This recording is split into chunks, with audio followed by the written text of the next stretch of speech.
Let's be real. The worst driver tip many people still believe, and I was guilty of it too, is that just swinging harder makes the ball go straighter and longer down the middle. That advice is absolutely ruining your tee shots. Today, I'll show you a smarter way to manage your driver, know when to actually pull it out, where to aim, and a simple fix to reduce that ugly slice and hook. Let's go. Here's the truth. Most people just grab a driver without even thinking. It's almost like a default strategy. But you've got to ask yourself this question. Does this hole actually require the distance, and does it reward the position of hitting driver down there? Let's take a look down this hole for an example. Now, this might sound obvious, but it's really not. I see it. Golfers might bomb one down the previous hole and think, hey, you know what? I'm going to do the same thing again on this hole. You've got to treat every hole in isolation. So let's dive into this here. You have to look at where your ball is realistically going to land. So I would just sort of drag this little point around and go, okay, I hit my driver 210, I might hit it 230, I might hit it 250. Wherever you decide your average drive lands, not where it rolls out to, where it lands, then you have to weigh up the trouble there. So let's say 240, 245 for me. And let's zoom in on this here. I can see this is right on a pinch point in this fairway. So now I've got to weigh up, is driver worth it? Is it better to actually hit a hybrid in that position, lay it up short, then pop it on? Because if I hit driver all the time, actually 80% of them could be in the absolute rubbish, meaning I lose loads of golf balls. Whereas if I play hybrid, wedge it on, hit it on, over the course of 10 times of doing that, my scores could be significantly lower. In fact, I know they will. But let's play out the scenario where most people are. Most people carry their driver around that 220 mark and it rolls out to 250. So that changes it completely. The fairway here is a lot wider, but there is trouble on the right. So there's a few bits we've got to do here to build into our strategy. We need to be aiming more up the left, giving ourselves a chance of opening up this hole. So every time I get to a tee box, I weigh up where my ball's gonna land, where the trouble is, and if there is a risk worth taking in order to hit driver. I can't wait to reduce that curve for you. How straight you're gonna hit it and far is absolutely mental.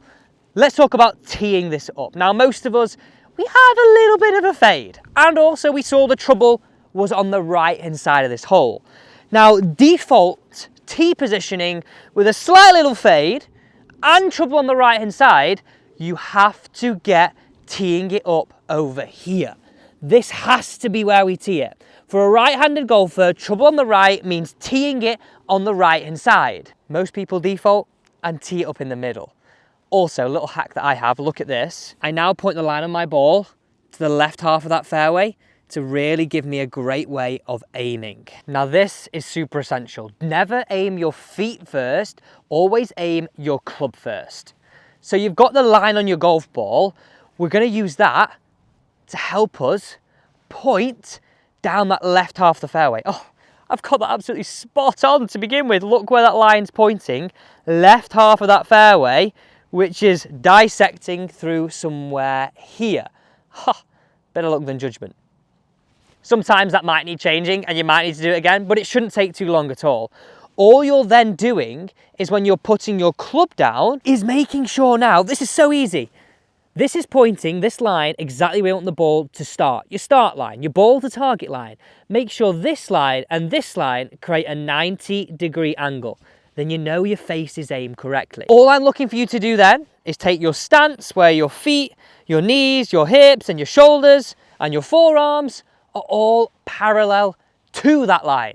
Now look where I'm aiming. I'm actually aiming into that area there, away from the trouble. So let's hit this one away, right? That is where we're aiming. We're aiming away from the trouble with our tactic on this side of the box.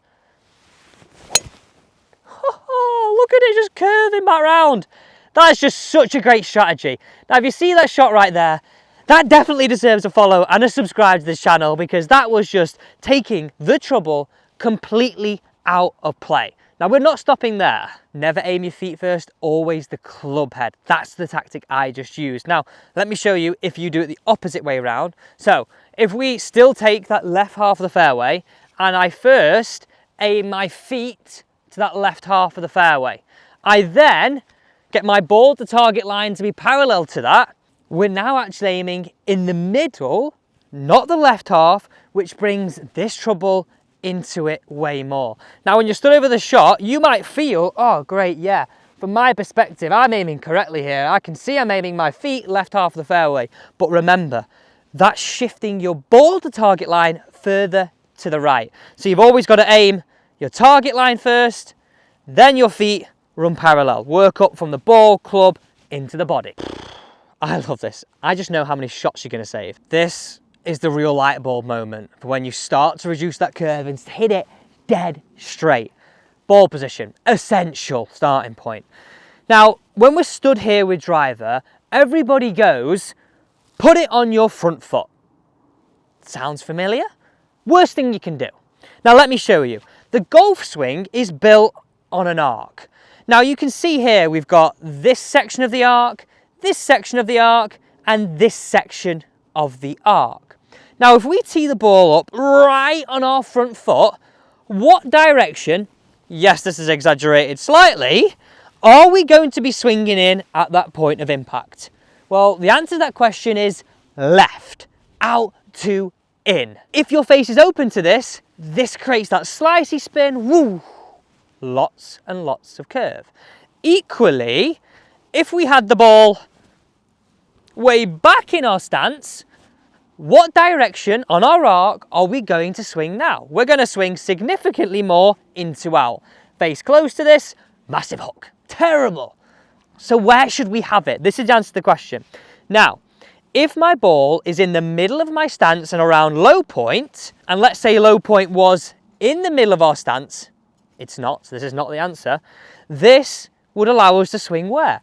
Dead straight to target. Now, when I fix your face in a second for you, that's going to produce a beautifully straight shot. But that's going to compromise us slightly. Now, what I want us to do is, I just want us to move our ball a teeny tiny bit forwards of middle to where it's roughly a club head inside our left heel, right? So let's say around here. Now you'll notice that's actually starting to get us to access a tiny little bit of that left part of the arc. Well, you're going to fix that by just pinning that right shoulder back. It's roughly about 2 inches ahead of middle and yeah, 2 inches inside your left foot. So really, that's a great measurement right there. So you've moved it slightly forward, but you pinned that shoulder back to counteract the fact that now you're swinging just slightly left. That is allowing us to hit that ball at low point, sweeping it away lovely, but not having an arc that's too biased to the left, or certainly too biased to the right. That is your ball position. That's what you've got to stick to. Let's now fix this face. Now, most people slice it because their face is ridiculously open at impact. This hack is a joke. It makes sure this doesn't happen, it pointing to the right and open. It means it makes it come in more like this, or even potentially a little bit making you draw it, but only slightly, like maybe a yard or two draw, like those pros hit. And your face is open because of your grip. So to fix that, part of your routine now, place the club out to the side of you as I have here. And you'll notice the toe is pointing in line with my toes, just like that. This is a key bit, so that's coming close. You want to make sure now when you're putting your top hand on the golf club, you want to make sure your top hand thumb is on the left-hand side of this shaft as you look at it. Because look, my grip now is significantly stronger, meaning I can close and rotate that club head through impact. Look how much I can do there, right? Look how much I can do. My grip, whereas if you're a slicer, your grip would be more here. Look how hard for me it is to release that club. And if I made it even weaker, it's even harder. Now, there's not a one-size-grip-fits-all method.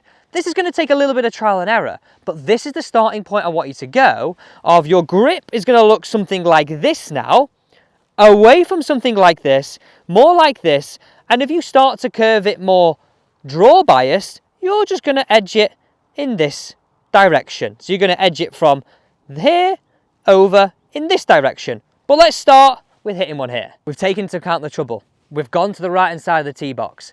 We're aiming up using the line on our golf ball. We're standing in. The ball's a club head inside our heel. We're tucking that shoulder back. We're taking that grip. Watch this fly. Now I'm actually going to see how far I've hit this from the tee. I've actually pushed it a little bit, so I'm a little bit further right. Big bump. I'm a little bit further right. We meant it to be over here. I'm a little further right than I anticipated, but because I planned that strategy from where I wanted to hit, away from the trouble, to then where I teed it up on the tee box and where I aimed down the left, that push was no trouble at all.